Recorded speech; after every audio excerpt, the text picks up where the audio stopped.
A graça e a paz de nosso Senhor e Salvador Jesus Cristo. Meu irmão e minha irmã, bem-vindo novamente aos nossos devocionais no Evangelho de nosso Senhor Jesus Cristo, segundo Marcos. E hoje nós vamos ver no capítulo 5, do versículo 21 a 24 e 35 a 43, que diz assim a palavra do Senhor. Tendo Jesus voltado no barco para o outro lado, afluiu para ele grande multidão, e ele estava junto do mar. Eis que se chegou a ele um dos principais da sinagoga, chamado Jairo. Vendo-o, prostrou-se aos seus pés, e insistentemente lhe suplicou: minha filhinha está à morte. Vem e põe as mãos sobre ela, para que ela seja salva e viverá. Jesus foi com ele, grande multidão o seguia, comprimindo-o.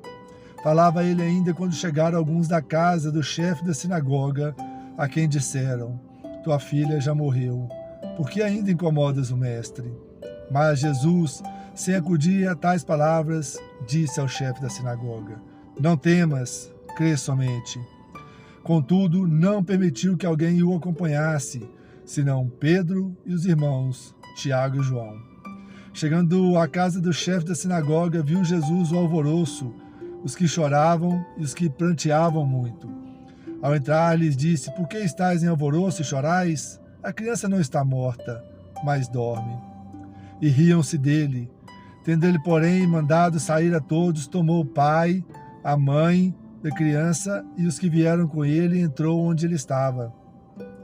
Tomando-a pela mão, disse: Talita cumi, que quer dizer: menina, eu te mando, levanta-te. E imediatamente a menina se levantou e pôs-se a andar, pois tinha 12 anos. Então ficaram todos sobremaneira admirados. Mas Jesus ordenou-lhes expressamente que ninguém o soubesse, e mandou que dessem de comer à menina. Então, meus amados, nós vamos ver aqui nessa passagem um líder da sinagoga, uma pessoa importante chamada Jairo, que ele corre e se prostra aos pés de Jesus, porque a sua filha amada, sua querida filha, está à beira da morte. Nós vamos ver que Jesus está a caminho para a casa de Jairo, e nós vimos no último vídeo que ele para e ele vai cuidar de uma mulher que há 12 anos tinha um fluxo de sangue. Você pode ver isso aí no nosso último vídeo. Nós vamos ver que agora, novamente, depois do endemoniado, depois da mulher do fluxo de sangue, mais uma vida tem importância para Jesus. A vida dessa menina que está morrendo. Jairo, assim como eu e como vocês, quando nós temos um familiar, especialmente um filho, ou um pai, ou a mãe, ou um irmão, que está muito doente, nós corremos e nos prostramos aos pés de Jesus. Porque Jairo, assim como eu, como vocês, e como essa mulher do fluxo de sangue, Jairo ouviu falar de Jesus. Ouviu falar de tudo que Jesus poderia fazer por ele. E ele foi e se prostrou-se aos pés de Cristo, porque aquela criança era muito importante para ele. Lembra que muitas vezes nós já falamos nesse canal que os sofrimentos, as angústias, as provações podem nos levar a aproximar mais de Deus? Lembra dos discípulos na tempestade?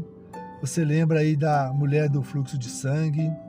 E agora novamente, louvado seja o nome do Senhor, meu querido, se a provação nos fizer aproximar de Deus. Porque tem pessoas de coração tão duro, pessoas tão descrentes, tão incrédulas, que nem com o sofrimento tomam essa decisão. Jairo tem fé, ele tem fé que sua filha pode ser curada, e essa é a última esperança. Ele é da mesma região ali, do mesmo local que a mulher do fluxo de sangue. Provavelmente ele já tinha gastado também muito com todos os médicos, mas os médicos não poderiam resolver este problema. Mas Jesus pode. Jesus pode, meus queridos. Ele não desistiu, ele tomou uma decisão, ele tomou uma atitude de fé e foi e se prostrou-se aos pés de Jesus. Mesmo ele sendo um homem importante, ele não se preocupou com ninguém, não se preocupou com os outros líderes, não com a comunidade, mas ele se quebrantou e se prostrou-se aos pés de Jesus. J.C. Ryle, ele diz que a morte vem aos casebres e também aos palácios. Ele vem aos ricos e aos pobres. e ele vem aos chefes e aos servos. Somente no céu, meu querido, somente na glória, a doença e a morte não pode entrar. Que possamos aprender com Jairo que não podemos desistir, não podemos deixar que nosso orgulho nos afaste das bênçãos de Deus. Nós temos muitas coisas aqui muitas lições nessa passagem, mas nós podemos destacar algumas. Em primeiro lugar, Jesus se importa com pessoas, se importa com Jairo, com a mulher do fluxo de sangue, se importa com você e se importa comigo. Ele fez uma viagem no mar atribulado para salvar o endemoniado Gerazeno. Ele cuidou dessa mulher anônima no último vídeo, da mulher do fluxo de sangue, e agora ele vai cuidar dessa menina. Ele vai cuidar da filha de Jairo. Em segundo lugar, quando Jesus está conosco, nenhum imprevisto humano pode frustrar os planos de Deus. Nenhum, meus queridos. Enquanto a mulher recebia cura, o pai da menina estava passando por um inferno, por um deserto. Sua filha estava à beira da morte. Imagine como Jairo ficou quando Jesus interrompeu a caminhada para sua casa para cuidar de uma mulher anônima, uma mulher considerada imunda. Meus queridos, o que para nós é impossível, parece impossível, para Deus é possível, para Jesus é possível. Quando parece que está demorando porque Jesus parou, não, meus amados, Deus está no controle de tudo e pode vir algo melhor e muito maior na sua vida. Confie nas palavras que Jesus disse a Jairo. Ele está falando para mim e ele está falando para você. Não temas, crê somente. Aqueles que não conheciam verdadeiramente a Deus, não ouviram falar de Jesus, eles não creram, na verdade eles riram. Jesus pega e afasta esses incrédulos, leva ali consigo os seus discípulos mais próximos, Pedro, Tiago e João, e chama os pais da menina e ele ergue a voz da vida, a voz do Senhor, Jesus Cristo. E ele, tomando pela mão, disse: Talita cumi, menina, eu te mando, levanta-te. E imediatamente a menina se levantou.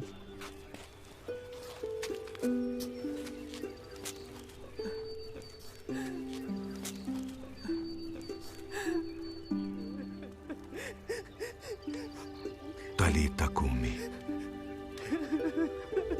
levanta-te.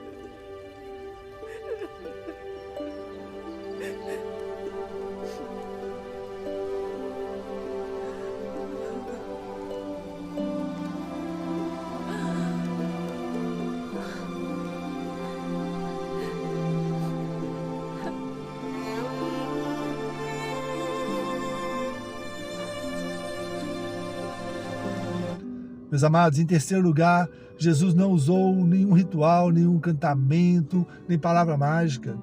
Foi com o poder da sua palavra que ele desafiou o impossível.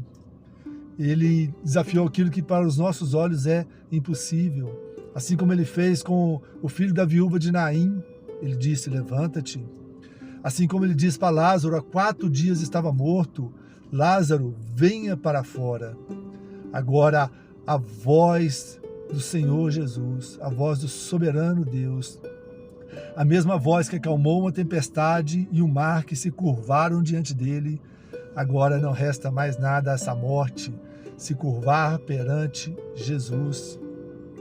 E aquela família que estava em trevas, agora está em paz, em harmonia e em felicidade. Marcos registra que imediatamente ela se levantou e pôs-se a andar. Uma menina que há pouco tempo estava morta, agora ela se levanta, começa a andar e a comer, e a novamente ter alegria em sua casa. Jesus é a maior esperança daqueles que estão sem esperança. Aquele endemoniado não tinha esperança, porque nem correntes podia prendê-lo. A mulher do fluxo de sangue tinha gastado tudo que ela tinha e nem o médico podia curá-la. E agora, diante do impossível, diante de um diagnóstico humano, de que a filha estava morta, Jairo creu no impossível. E a sentença humana não é a sentença de Deus. E Deus faz um milagre na vida de Jairo, assim como ele pode fazer na minha vida e na sua vida. Essa semana eu li um livro que chama Experimentando Mais de Deus. Ele confirmou para mim essa palavra de que os sofrimentos do endemoniado, da mulher do fluxo de sangue, de Jairo, da sua filha, podem ser um meio de nos aproximar de Deus, de termos mais intimidade com Deus, de buscarmos a Deus de todo o nosso coração, de toda a nossa alma, de todo o nosso entendimento. Isso mostrou para mim que as dificuldades, as aflições podem se tornar bênçãos em nossas vidas, nos conduzir até Jesus, nos conduzir até o Pai. Nosso Deus é um Deus que cura, um Deus tremendo, cheio de amor e de compaixão. Assim também coloque suas causas impossíveis diante de Deus, aos pés de Jesus. Se prostre, assim como Jairo fez aos pés de Jesus. Ele caminha conosco, ele pode transformar um cenário de dor, de desespero, até de morte, em celebração de alegria. Uma alegria que você jamais viu, jamais experimentou. Então que a nossa atitude, a minha atitude, a sua atitude, seja de fé, de acreditar e de confiar. Se você ainda não entregou sua vida ao Senhor Jesus, se você ainda não confessou como Senhor e Salvador da sua vida, faça assim como Jairo. Abra as portas da sua casa, leve Jesus para a sua casa. Convide Jesus para entrar na sua vida, no seu coração. Cristo vai te dar vida, vida em abundância, simplesmente não como Ele deu a essa menina, mas Ele vai te dar uma vida ainda melhor, uma vida eterna, meu querido. Então que Deus te abençoe e te guarde, em nome de Jesus.